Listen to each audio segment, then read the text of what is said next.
நைட்லாம் நல்லா தூங்கலான்னு நினச்சேங்க, தூங்கவே இல்லை. என்னன்னு பார்த்தீங்கன்னா, அவருக்கு திடீர்னு எந்திரிச்சு ஊட்டிக்கிட்டே இருந்தார். என்னன்னு வந்து பார்த்தோம்னா, மலாந்து இப்படியே படுத்து கிடக்குறாரு.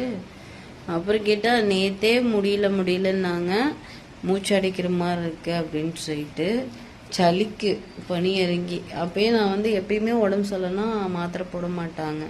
நான் சொன்னேன், லாஸ்ட் டைம் வந்து எனக்கு அந்த ஐயா கொடுத்த மாத்திரை இருக்குது, நீ போடு சரியாயிடுச்சு எனக்கு அப்படின்னு.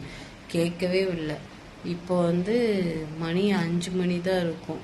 அந்த மாத்திரை ஒன்று எடுத்து வச்சுருந்தா அதை கூட தொலைச்சி விட்டாரு. இப்போ எந்திரிச்சு போயிட்டு அந்த மாத்திரையை வாங்குறேன்னு சொல்லிட்டு போயிருக்காரு. ரொம்ப முடியலன்னு தலைவலி மாத்திரை. எப்பயுமே வந்து காய்ச்ச மாத்திரை, இந்த மாதிரி ஒரு வலி மாத்திரை எப்பயுமே வீட்டில் இருக்கணும் ஸ்டாக்கு. அப்படின்னா சும்மா மாத்திரையே போடக்கூடாது அப்படின்னு சொல்லிட்டு வாங்கியே வைக்கிறதில்ல. திடீர்னு ஒரு நாளைக்கு எனக்கு ரொம்ப பெயின்ஃபுல்லாக இருந்துச்சுன்னா நான் எந்திரிச்சு இதே மாதிரி தான் பண்ணுவேன். என்னால் முடியாது, தாங்கவே முடியாத அளவுக்கு போகும். ஸோ எப்பயுமே வீட்டில் ஒரு காய்ச்சல் மாத்திரை, ஒரு தலைவலி மாத்திரை இந்த மாதிரி இருந்துட்டு இருந்துச்சுன்னா இந்த மாதிரி நைட் டைமில் வந்து இது பண்ணிக்கலாம். சளி பிடிச்சிருக்கு அப்படின்னு தெரியுது இப்போ ஒரு வாரமாகவே. அப்போ வந்து ஒரு செட்டு மாத்திரை இருக்கணும். ஆஸ்பத்திரி பார்க்கலனாலும் எனக்கு கொடுத்த டாக்டர் மாத்திரை இருந்துச்சு. அந்த டாக்டர் வந்து கொடுக்கறது 2 பேத்துக்குமே அந்த மாத்திரை செட் ஆயிரும். எங்கே சொன்னால் கேட்கல. இப்போ எந்திரிச்சு 5 மணி தான் ஆகுது, போயிருக்காங்க. மாத்திரையே போட மாட்டாங்க. இப்போ ரொம்பவே வந்து பார்த்திங்கன்னா அந்த சுகர் இருக்கிறதுக்காகவும் எதுவுமே தாங்கிக்க முடியறதில்ல முன்ன மாதிரி. தயவு செய்து சுகர் இது மாதிரிலாம் இருந்துச்சுன்னா ஹாஸ்பிட்டலில் போய் பாருங்கள். ட்ரீட்மெண்ட் எடுக்கலினாவே இந்த மாதிரி பிரச்சனைலாம் வரும். சரிங்களா? இப்போ சரி நம்மளுக்கு தூங்கலான்னு நைட்டு லேட்டாக தான் தூங்குறோம். இப்படி 2 மணி நேரம் 3 மணி நேரம் தூக்கம் கெட்டுச்சுன்னா என்னோட உடம்பும் இதாகும். எனக்கு சும்மா லைட் போட்டு உருட்டினாவே எனக்கு தூக்கம் முடிச்சிடும். அப்போ தான் என்னென்னு வந்து பார்க்கும்போது கீழே அவன் முடியல அப்படின்னு சொல்லிட்டு இருந்தாங்காட்டி நான் என்னவோ ஏதோ நினச்சிட்டு என்ன பண்ணுது மூச்சு அடிக்கிற மாதிரி இருக்குது அப்படிங்காட்டி சளி பிடிச்சதுக்கு மூச்சு அடிக்கிற மாதிரி இருக்குது. நானே என்னவோ பயந்துட்டு அவங்க வீட்டுக்கு ஃபோன் அடிச்சிடலாமான்னு பயந்துட்டேன்.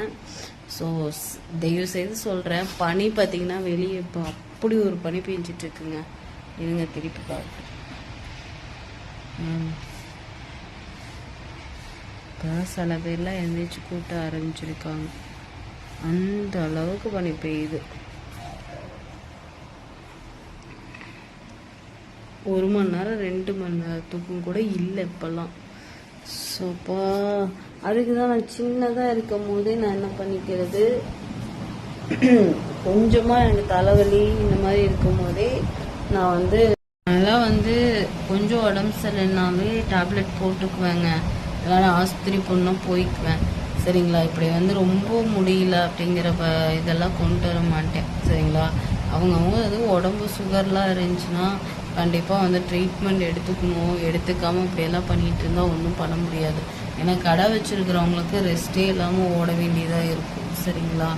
ஸோ இவங்க எங்கெங்க சொல்கிறதே கேட்குறதில்ல. சரி, அவங்க விருப்பம். இப்போ பால் கீதை ஏதாச்சும் வாங்கிட்டு வந்தாங்கன்னா டீ போட்டு கொடுத்துட்டு மாத்திரையை போட சொல்லுவோம். என் தூக்கம் போயிடுச்சு. உடம்பு வீட்டில் சுகர்லாம் இருக்குன்னா கரெக்டாக பார்த்து மெயின்டைன் பண்ணிக்கோங்க. சாப்பாடு கரெக்டாக எதுக்கு சாப்பிடுங்க.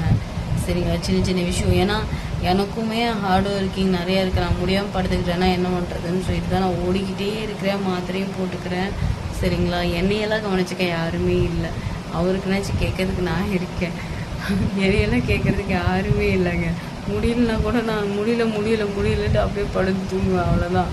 சரிங்களா? ஸோ தயவுசெய்து உடம்பை பார்த்துக்கோங்க. சுகர்லாம் இருந்துச்சுன்னா ரொம்ப கவனிச்சு பாருங்கள். சரிங்களா? இதை சொல்லணும்னு நினச்சேன். பாய்.